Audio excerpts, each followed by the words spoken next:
Today, folks, we're working on the 2002 Yukon, which is a 5.3 liter. You can see, whoops, right there, 5.3 liter, and it should say the year right there, 2002 Yukon. We're doing the inner and outer tie rod, as well as the front brakes. Right now, I'm going to show you the tie rod. It's quite easy on these. You can use just an adjustable wrench to get the inner tie rod off. Counterclockwise, lefty loosey, righty tighty. Remember, there is a grease nipple on the other side, right here. So you're going to want to grease it when you're done. But either way, what you want to do is you want to take off the outer tie rod here.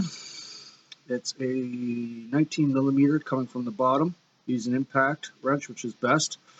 Or clean up, make sure you clean the threads up, because you want the bolt to come off nice and smooth.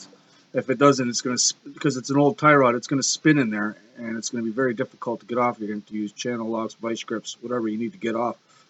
Excuse me, to get it off. But use an impact if you have one. It will spin it off a lot quicker and a lot easier. And then give it a hammer it here, hammer it on the side of the knuckle there.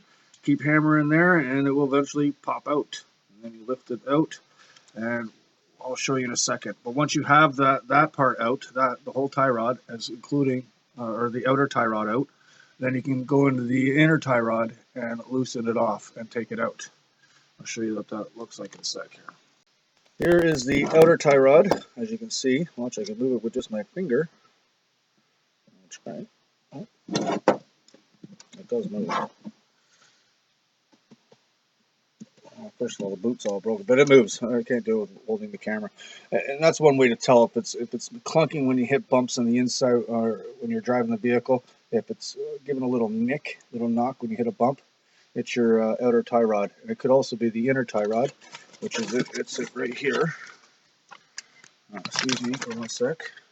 That's the inner part where it bolts or goes into the side of the steering arm there. This is the one you want to take off with an adjustable, or if you have an inner tie rod tool, it's probably best. But you can get out of it with an adjustable wrench, and that's the threads that go into here. Now, what you want to do is you want to count. When you loosen this off to get the outer tie rod off, you want to count. Don't loosen it off too much. Just give it a little twist, and this will come freely. The outer tie rod will come out really quite freely. So when you're twisting this off, count how many times you twist it to take it off, write it down. Now also, count the threads. What you do, start right where the thread starts, see here, right there, and count all the way up till the bolt. Write that down. So what you're going to want to do with the new tie rod is you're going to want to put the bolt in the same position, in and around the same position, because remember, you're going to also count when putting on the outer tie rod. So put this in nice and tight, lock it down, and when you're putting on the outer tie rod, I'll show you how to do that.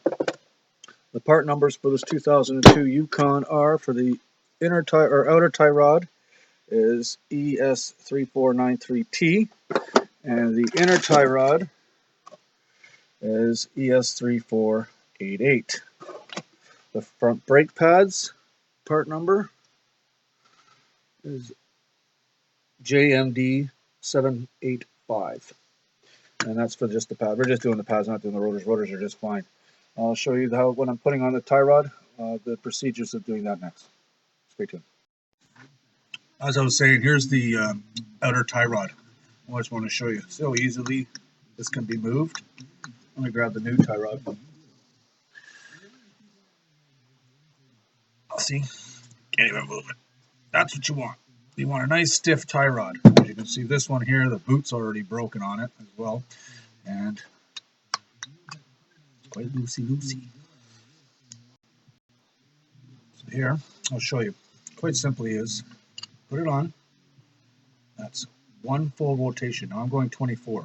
1, 2, 3, 4, 5, 6, 7, 8, 9, 10, 11, 12, 13, 14, 15, 16, 17, 18, 19, 20, 21, 22, 23, 24. Now what I'm going to do is I'm taking this nut, I'm taking this all back off because I prefer the nut that they supply. It's a much beefier nut as opposed to this one here. So I just wanted to show you the procedures here on how to do that. So you count when putting it in on how it goes in the car. This is going down, the thread comes from the bottom of the knuckle of the vehicle. So count 24 in and then lock it down. Then we can just screw this in on the inner tie rod, set it and forget it. Okay, I'm going to take this, I'm going to reverse this because I want to take that nut out. I don't like this nut at all. I like a much beefier nut, especially for this big 5.3 liter Yukon. It's a heavy truck, so you want the bigger bolts to go on there preferably anyway. Know the customer word. So let me do that now and I'll show you the next step. So here we go here. Count it with this on here just to show you. Start. 1, 2, 3, 4, 5, 6, 7, 8, 9, 10, 11, 12, 19, 20, 21, 22, 23, 24. Lock it down like that. Now the reason why we do this and count is to get the closest as possible, to get the alignment correct. Now you are going to need an alignment thereafter, but try to get it as close as possible so it's not wandering all over the road. But you know, it's pretty close. It gets pretty close. That's what you want. You want to get it close as possible so it's not wandering all over the road, and that's how you do it. Count the threads and also count how many times it takes to screw it off. Now what you want to also do is you want to make sure that the old tie rod and the new tie rod are the same. Because, I mean, it would be useless counting if they were not the same length.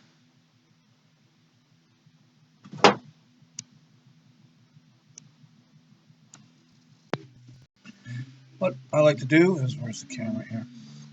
Sorry, put on a little bit of thread Loctite, just so that when it's in there, I'm going to back out on you. Now there is a lot of pressure on with the outer tie rod holding it in there. This is just for me. That's what I like to do to make sure it's on there and stays on there. Alright, here it is installed on the inner tie rod. As you can see, it's quite easy to get at. You can get an adjustable wrench right into there. Sorry, I'm using one hand. Right into there, right here. There's the grease nipple I was talking about. You're going to grease that up after you install this. Not too much. Don't let it squirt out of the rubber seal. But that's it there. Just screw it in there, and it goes under the arm. Quite easy, like I said, for this type of vehicle to do the inner and outer tie rods. Okay, so here we are here. Sorry about that. Here we are here. Just trying to get a good angle here for you. Lock nuts placed in there, and we're going to tighten it up nice and good and tight. Now when you're tightening down what's called a castle nut, there is a hole in the middle of the thread. You want to make sure that these pits, these grooves, line up with one of the holes, or you will never get the pin in, like so. Put the pin in. What we want to do is give it a little tap here, spread them apart, and go around the castle nut, or around the threaded part. It's so that the castle nut does not come off while driving. So that's the new tie rod and inner tie rod replaced on the 2002 Yukon. Very easy. Scale 1 A, B, and C. I'd say it's about or scale 1 to 10. It's about a 4. Toughest part really is taking off the tires. Sometimes they're seized on there, and you gotta give them a whack. Other than that, that's the tie rod. Moving on to the brakes next. I'll do a separate video for the brakes, but that's the inner and outer tie rod placed on the driver's side of a 2002 5.3 liter Yukon. And that's what the bottom of the castle nut looks like after you've turned over the pin in and around the castle nut. That's all. It's just a second assurance that the tie rod doesn't come out. There's the outer tie rod. There's the inner tie rod.